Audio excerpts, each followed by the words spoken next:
रिवेनेंट episode 2। इधर हम देखते हैं सैनयुग मिरर में ह्यूनहो का घोस्ट देख के सिन्हू के साथ भागती है। वो सिन्हू से कहती है ह्यूनहो को क्यों मारा था, क्या तुम लोगों वो नहीं सुनता। ह्यूनहो कहता है मेरे घर जाना और मुझे बताना मेरी फैमिली का क्या हुआ, और कूद जाता है। हाथ में उसके वो नंबर लिखा हुआ होता है 4237। सिन्हू कहता है इसलिए हम लोग वीडियो बना रहे थे आपके घर का, हमें लगा वो ह्यूनहो का घर है। इधर हाईसंग मंचून से कॉल करके पूछता है क्या ह्यूनहो की कोई सिस्टर थी, पर मंचून बताता है नहीं, वो इकलौता है। सैनयुग कॉल करके बताती है ह्यूनहो को, हाईसंग को, कि ह्यूनहो की एक छोटी सिस्टर है, वो उसी से बात करना चाहता है शायद। हाईसंग ह्यूनहो के घर के पीछे वाले रूम के विंडो में से देखता है तो उसे एक बच्ची दिखाई देती है जो कि रो रही होती है। तभी हाईसंग के सर पे कोई मार के बेहोश कर देता है। हाईसंग को होश आता है तो वो उसी बच्ची वाले रूम में बंधा पड़ा होता है। इधर पुलिस स्टेशन में किसी ने एक वीडियो भेजा होता है जो जिंगकुक के मर्डर वाली रात का होता है। जिंगकुक का मर्डर ह्यूनहो के घोस्ट ने नहीं बल्कि उसके डैड पीछा कर रहे थे, जिससे जिंगकुक का पैर फिसलता है, वो सीढ़ियों से गिर जाता है और उसकी डेथ हो जाती है। इधर हाईसंग अंदर से बातें सुनता है ह्यूनहो के पेरेंट्स का। ह्यूनहो की मदर कहती है पता नहीं वो कैसे ह्यूनहो का फ़ोन पा गई और कितनों को कॉल किया। यहाँ वो उस बच्चे की बात कर रही है। फादर कहते हैं उनमें से एक लड़के जिंगकुक को मैंने पकड़ने गया था पर वो डर के नीचे गिर गया और उसकी डेथ हो गई। उस बच्ची का हमने बर्थ रजिस्टर नहीं किया है, हम उसे मार देंगे, किसी को पता नहीं चलेगा। यहाँ हमें पता चलता है जो कॉल उन तीनों टीनेजर को आ रहे थे वो सच में ये बच्ची ही कर रही थी और रो रही थी। उसके पेरेंट्स नहीं चाहते इस बच्ची को, इसलिए उसको ऐसे रखे हैं। हाईसंग विंडो तोड़ने लगता है जिसकी आवाज़ सुन के ह्यूनहो के डैड पेरेंट्स उस रूम में आने लगते हैं, पर दरवाज़ा अंदर से बंद होता है। तोड़ने की कोशिश करने लगते हैं, टूट भी जाता है। हाईसंग डोर पकड़ के खड़ा हो जाता है। वो उस बच्ची से खिड़की से बाहर जाने को कहता है, अलमारी गिरा देता है, उस पर चढ़ के कहता है जाओ, पर उस बच्ची की हाइट खिड़की तक नहीं पहुंचती। तभी वहाँ सैनयुंग आ जाती है, उस बच्ची को खींच लेती है।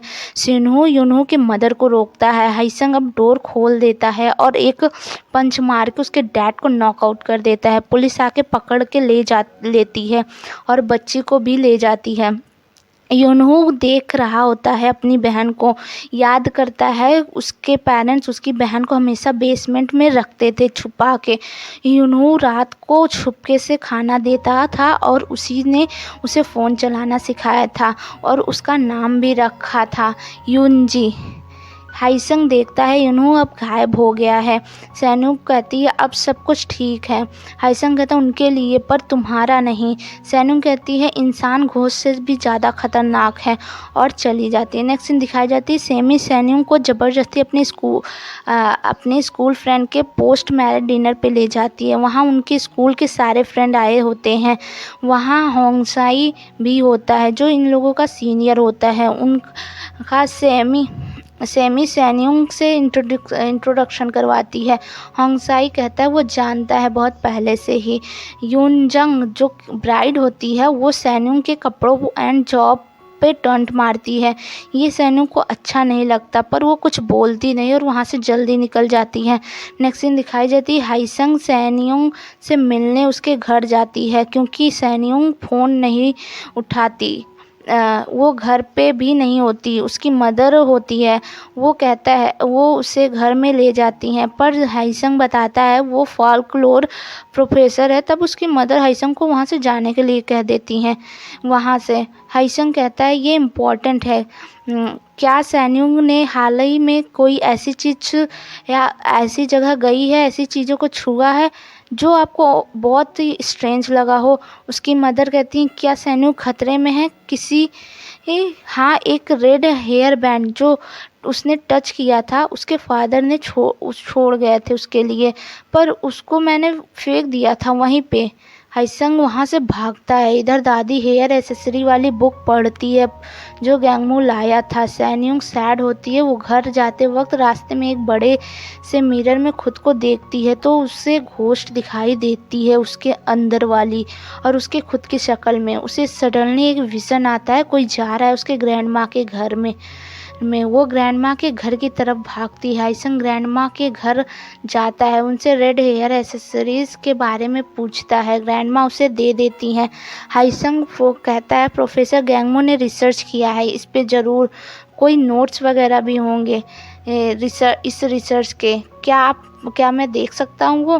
तभी दरवाजे पे कोई आ जाता है जिससे ग्रैंड माँ गेट खोलने चली जाती हैं। तो वहाँ देखते हैं सैनयुंग आई होती है, पर सैनयुंग अभी पहुँची ही नहीं होती है ग्रैंड माँ के घर।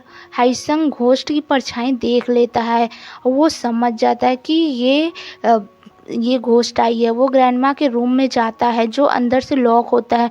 जब दरवाज़ा तोड़ के अंदर जाता है तो ग्रैंड माँ ने सुसाइड कर लिया होता है और वहाँ आग लगी होती है जिसमें हेयर एसेसरीज की बुक जल रही होती है। हाईसंग ग्रैंड माँ को पकड़ लेता है। वहीं सैनयुंग भी आ जाती है। ये सब देख के वो बहुत ज़्यादा डर जाती है। हाईसंग उसे एम्बुलेंस बुलाने को कहता है पर लेट हो चुका था। बुक भी जल जाती है। ग्रैंड माँ की डेथ भी हो गई थी। मंचुन सैनयुंग पे शक कर रहा होता है। ग्रैंड माँ के हाथ में भी सेम वही निशान बना होता है जैसे स्कैमर और गैंगमू के था। सैनयुंग सुसाइड करने की कोशिश करती है क्योंकि उसे लगता है ये सब उसकी वजह से हुआ है, पर हाईसंग उसे बचा लेता है, उसे संभालता है और कहता है वो इस प्रॉब्लम को ठीक ज़रूर करें। गैंगमू के रिसर्च और थीसिस दिखाता है जो कि उन्होंने घोस्ट पे किया होता है और लेटर भी देता है जो गैंगमू ने हाईसंग को लिखा होता है। सैनयुंग कहती है क्या डैड को पहले से पता था? हाईसंग कहता है मैं ये जानने के लिए क्यूरियस हूँ तुम्हारे डैड ने वो क्रस्ट हेयर बैंड क्यों तुम्हें दिया था? उन्हें पहले से पता था जबकि कि ये क्रस्ट है। मैं इस हेयर बैंड की काफ़ी लंबी समय से तलाश कर रहा हूँ। सैनयुंग कहती है क्या तुम जानते हो ये किस टाइप का ऑब्जेक्ट है? हाईसंग कहता है जब मेरी मदर की डेथ हुई थी तो ये उनके पास था।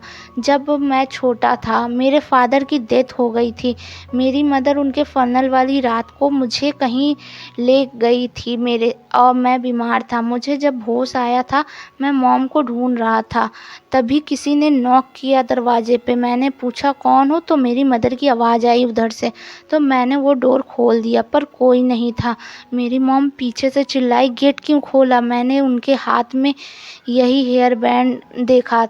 उनको कोई घसीटता ले गया और उन्होंने सुसाइड कर ली। वहाँ आग भी लग गई। मॉम ने मरने से पहले उसी आग में इस हेयर बैंड को फेंक दिया था। मेरी दादी मुझे हॉस्पिटल से ले गई और ये बैंड गायब हो गया था। यही केस मंचुन का पहला केस था। हाथों में वही रेड निशान था, सुसाइड का रूप दिया हुआ जो अभी तक सॉल्व नहीं हुआ। उसके बाद से ऐसे कई सुसाइड हुए पर मंचुन का मानना है ये किसी ने किया है, ये कोई घोस्ट नहीं है। वो होनसांग गाई से को भी इसी केस में बताता है और कहता है अगर हमने ये केस सॉल्व कर लिया तो तुम्हारा प्रमोशन पक्का। मैं अपने पहले केस को सॉल्व करना चाहता हूँ। होसंग भी प्रमोशन की लालच में इस केस पे काम करने को मान जाता है। इधर हाईसंग कहता है हमें पहले इस इविल स्पिरिट के बारे में जानना होगा और इस हेयर बैंड के बारे में भी। सैनयुंग कहती मैंने एक विज़न में स्ट्रेंज बुक देखी थी, मैंने ग्रैंड माँ को मरते हुए भी देखा था। हाईसंग कहता है उसमें क्या लिखा हुआ था, तुम्हें क्या कुछ याद है? सैनयुंग कहती हाँ, और पहले पेज का डायग्राम बना देती है। उसमें लिखा था jaggery red hair accessory pine forest जाइगोगे स्केयर ट्री। अब ये दोनों जैंगरी जगह को ढूंढते हैं पुराने हिस्ट्री के बुक में और मैप में, इन्हें मिल भी जाता है। नेक्स्ट सीन दिखाई जाती है। अब हमें एक पुराना साल 1958 जैंगरी नाम के जगह का सीन दिखाया जाता है जहाँ कुछ लड़कियाँ होती हैं। एक शमन जिसकी हाथ में वही रेड हेयर बैंड होता है वो एक लड़की को चूज़ करके दे देती है, फिर बाद में उसको मार डालती है। उसके खून के छींटे रेड एसेसरीज पे गिरते हैं और ये एपिसोड यहीं ख़त्म हो जाता है। नेक्स्ट एपिसोड आपको नेक्स्ट वीडियो में मिलेगा। तब तक के लिए मेरे चैनल को सब्सक्राइब करें। थैंक